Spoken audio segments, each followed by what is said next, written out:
కనుమ సంక్రాంతి సంబరాల్లో చివరి పండుగగా దీన్ని చెప్పుకోవచ్చు.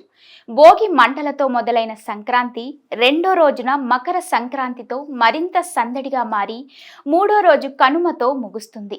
సంక్రాంతి అంటేనే పంటల పండుగ అని అందరికీ తెలిసిందే. కానీ ఆ పంటలు బాగా పండాలంటే పశువుల సాయం కూడా కావాలిగా. అందుకే సంక్రాంతి మర్నాడు కనుమని పశువుల పండుగగా పిలుస్తారు. పశువులు ఉన్నవారు ఆ రోజు వాటిని ఇష్టంగా అలంకరించి మంచి ఆహారం పెడతారు. పక్షులకి కూడా ఆహారం అందేలా ఇంటి చూరుకి ధాన్యపు కంకులు వేలాడదీస్తారు. సంక్రాంతి లక్ష్మిని ఆహ్వానిస్తూ జరుపుకునే పండగే కనుమ. పల్లెల్లో పశువులే గొప్ప సంపద. అవి ఆనందంగా ఉంటే రైతుకి ఉత్సాహం, ఊరికి సంతోషం. పంట పొలాల్లో వీటి పాత్ర ఎంతో ఉంది. అందుకే వాటిని గౌరవించి అందంగా అలంకరించి పూజించి వాటిని ప్రేమగా చూసుకునే రోజుగా కనుమను భావిస్తారు. పల్లె ప్రాంతాలలో కనుమ పండుగను వైభవంగా జరుపుకుంటారు. తమకి సుఖ సంతోషాలను అందించడం కోసం అహర్నిశలు కష్టపడుతూ పశువులు పోషిస్తున్న పాత్రను రైతులు మర్చిపోరు. తమ జీవనాధారమైన పశువుల పట్ల కృతజ్ఞతగా వాళ్ళు కనుమ రోజున వాటికి విశ్రాంతినిచ్చి పూజిస్తారు. వాటితో తమకి గల అనుబంధాన్ని చాటుకుంటారు. కనుమ రోజున వాళ్ళు పశువులను నదీ తీరాలకు గాని చెరువుల దగ్గరికి గాని తీసుకువెళ్ళి స్నానం చేయిస్తారు. ఆ పశువుల నుదుటిన పసుపు కుంకుమ దిద్ది వాటి మెడలో మువ్వల పట్టీలు కడతారు. వాటి కొమ్ములకు ప్రత్యేకంగా తయారు చేయబడిన వివిధ రకాల కొప్పులను తగిలిస్తారు.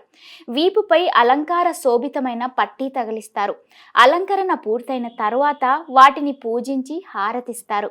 ఇష్టమైన ఆహారాన్ని పెట్టి వాటిని ఉత్సాహంగా ఊరేగిస్తారు. ఇదంతా రైతుల సంగతైతే కనుమ రోజున మిగతా వారు పాటించే ఆచారాలు కూడా చాలా ఉన్నాయి. సంక్రాంతితో ఉత్తరాయణం మొదలవుతుంది. ఈ ఉత్తరాయణంతోనే భూమి తిరిగే దశ మారుతుంది. దేవతలకు ఉత్తరాయణం పగటి కాలంలో అని, ఇది వారికి చాలా ఇష్టమైన సమయం అని చెబుతారు. అందుకే దీన్ని ఉత్తరాయణ పుణ్యకాలం అని పిలుస్తారు. ఈ రోజున చనిపోయిన పెద్దలు బయటకి వస్తారని, వారిని తలుచుకుంటూ ప్రసాదాలు పెట్టాలని ఓ ఆచారం. కనుమ రోజు అటు పెద్దలకి ప్రసాదంగా పెట్టి ఆ తర్వాత ఇంటిల్లపాది పూజిస్తారు. చలికాలంలో మినుములు వంట్లో వేడిని పెంచేందుకు ఉపయోగపడతాయి. పైగా మంచి పోషకాలు పుష్కలంగా ఉంటాయి.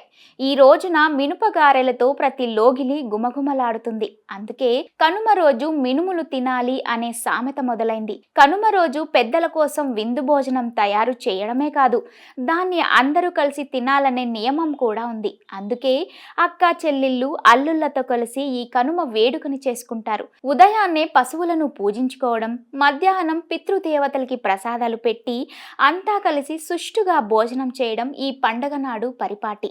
కొన్ని పల్లెటూర్లలో కనుమ రోజు పొంగళ్ళు వండటం, బలి ఇవ్వటం లాంటి కార్యక్రమాలు కూడా జరుగుతాయి. అందుకే తెలుగువారికి సంక్రాంతి అంటే కేవలం ఒక్కరోజు పండుగ కాదు, భోగి, సంక్రాంతి, కనుమ కలిసిన 3 రోజుల పండుగ.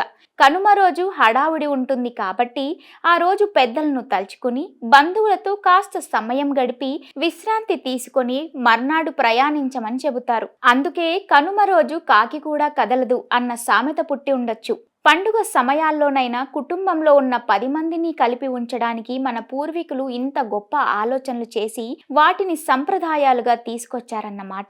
మీరు కూడా ఈ కనుమ పండుగను కుటుంబంతో సంతోషంగా జరుపుకోవాలని కోరుకుంటూ అందరికీ కనుమ శుభాకాంక్షలు చెబుతోంది మీ అభినవ్ భారత్.